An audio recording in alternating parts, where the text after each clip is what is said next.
Actually Dhoni app എന്ന് പറഞ്ഞൊരു app നമ്മൾ ഇറക്കുന്നുണ്ട്. ധോണി ആപ്പ് എന്ന് പറയുന്നത് ആക്ച്വലി ധോണിയുടെ ഫാൻസിന് വേണ്ടിയിട്ടുള്ളതാണ്. അപ്പോൾ ധോണിയുടെ ഇപ്പം നമ്മുടെ കോൺട്രാക്ട് അനുസരിച്ച് ധോണിയുടെ എല്ലാ സോഷ്യൽ മീഡിയ പോസ്റ്റുകളും ആദ്യം ഈ ആപ്പിലായിരിക്കും വരുന്നത്. പിന്നെ മാത്രമേ മറ്റ് സോഷ്യൽ മീഡിയയിൽ പോകുള്ളൂ. കുറേയൊക്കെ ഇവിടെ എക്സ്ക്ലൂസീവ് ആയിരിക്കും. ലോഞ്ച് ചെയ്തോ ആപ്പ്? ആക്ച്വലി എന്റെ ആഡ് ഷൂട്ടും എല്ലാം കഴിഞ്ഞു. അതിന്റെ പ്രീ രജിസ്ട്രേഷൻ ഇപ്പൊ dhoni.com എന്ന് പറഞ്ഞിട്ട് ഇപ്പം അത് ലൈവാണ്. രജിസ്ട്രേഷൻ എടുത്തുകൊണ്ടിരിക്കുകയാണ്.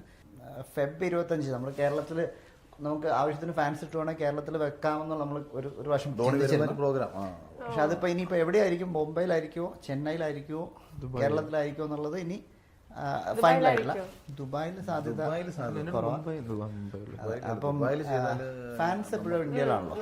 കാരണം ഇതൊരു ഡയറക്ടർ ബോർഡ് തീരുമാനിക്കുന്നതാണ്. നമുക്ക് സജസ്റ്റ് ചെയ്യാനേ പറ്റുള്ളൂ. അവർ തീരുമാനിക്കും. അപ്പോൾ എവിടെയാണോ കൂടുതൽ ഫാൻ ബേസ് ഉള്ളത്, എവിടെയാണോ കൂടുതൽ നടക്കുന്നത്, മാക്സിമം ഞാൻ കേരളത്തിലോട്ട് കൊണ്ടുവരാൻ ശ്രമിക്കും. ഇപ്പോൾ ഈ പറഞ്ഞ പോലെ എല്ലാവരും സപ്പോർട്ട് ചെയ്ത് വരുവാണെങ്കിൽ ചിലപ്പോൾ അവിടെ നമുക്ക് ഈ പറഞ്ഞ പോലെ കുറേ രജിസ്ട്രേഷൻ ഒക്കെ വരുവാണെങ്കിൽ ഒരു റീസണാണ് അവിടെ ചെയ്യാൻ പറ്റും എന്നുള്ളത്.